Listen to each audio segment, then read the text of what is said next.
Welcome to the XFO Intelligence Podcast. And today, we're digging into something pretty significant. Yeah, a recent public analysis by investor Ray Dalio, it has really reignited a critical conversation about the great cycles of history and, frankly, the precarious position of the West. And our latest intelligence brief, Navigating the Western Crossroads, it takes Dalio's powerful diagnosis as a starting point, but, and this is key, it pushes further. Exactly. From just understanding the problem to actually architecting a solution. So today, we'll unpack that strategic framework. Let's start with the diagnosis, because Dalio's study of history, it shows we're not just in a downturn. This is something bigger. It is. We are at the convergence point of three immense, self-reinforcing cycles. The way to think of it is not as a single storm, but as three separate tectonic plates shifting at once. Okay, so what's the first plate? The first plate is the long-term debt cycle. Over 75 years, Western economies have accumulated debt to historic highs. So now, in the late stage of this cycle, our primary tool for managing crises, which is central bank intervention, is showing signs of exhaustion. The system's shock absorbers are just worn thin. Right, we can't just print our way out of every problem. And the second one? The second is the internal order cycle. The state of our social fabric. The report identifies where we are right now as peak polarization. You see that everywhere.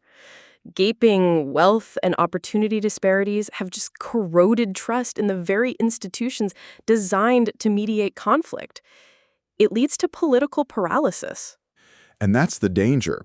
When a system cannot agree on a course of action, it cannot navigate complex challenges, which brings us to the third plate, the external order cycle. The U.S.-led global system, it's facing its first real systemic challenger in generations, a rising China. Exactly. This isn't just a trade dispute. It's a fundamental contest over the rules, norms, and power structures that will govern the 21st century. And the real danger is how these cycles feed each other.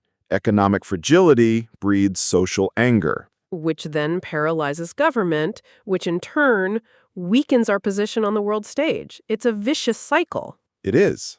Now, acknowledging this reality is sobering, but it is not a prediction of doom. It's a diagnosis. And with a clear diagnosis, we can design a treatment. This is where our analysis moves to strategy, using a methodology we call Deep Augmented Thinking. An interesting name. It's a framework for building adaptive resilience, right? What are the pillars?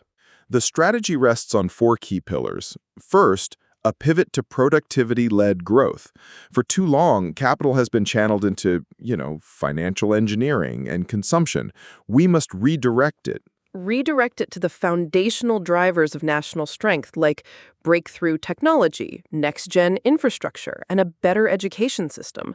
It's about investing in the engine, not just giving it a new paint job. Precisely. The second pillar, build a mesh network model. Fragility comes from centralization, whether it's a supply chain dependent on a single country or an alliance system dependent on a single power. These are single points of failure. So the response is to foster decentralized, resilient networks, diversify supply chains among a web of trusted allies, strengthen lateral partnerships. In a turbulent world, redundancy equals security. You got it. Third, we need to adopt asymmetric integration with China. A binary choice of total confrontation or blind cooperation is, it's a false one. The reality is always more complex. So what does that look like? It requires a nuanced three-tiered doctrine. First, decouple in critical national security domains like defense tech and advanced semiconductors. Second, compete fiercely but fairly in the vast global marketplace. And third, cooperate where we have to on existential threats like climate change and global health. That makes sense. It's strategic, not emotional. What's the final pillar? And fourth, launch grand national missions. The most effective antidote to internal division is a unifying external purpose. We have to mobilize public and private resources around ambitious, society-wide goals, a modern-day moonshot. Wow, like a national mission to achieve net zero energy independence by 2040, or to lead the world in curing neurodegenerative diseases. Those kinds of missions create unity through shared action, not just endless debate. That's the idea. This entire framework demands a new leadership mindset, one that sees pain plus reflection as the formula for progress. It also requires a new national narrative, a story that shifts from just preserving a past glory to dynamically building the future. So the goal isn't dominance, but resilience. Not winning a single game, but designing a system that can thrive through any season. Exactly. The convergence of these cycles has presented the West with a profound choice: proactively manage a deliberate adaptation or risk a chaotic and disruptive decline. The path forward requires moving from short-term reaction to long-term architectural thinking. And so, we leave you with this question to consider. If a nation's resilience is built on the choices it makes during times of stress, what is the one bold structural change you believe is most critical to begin building that future starting now?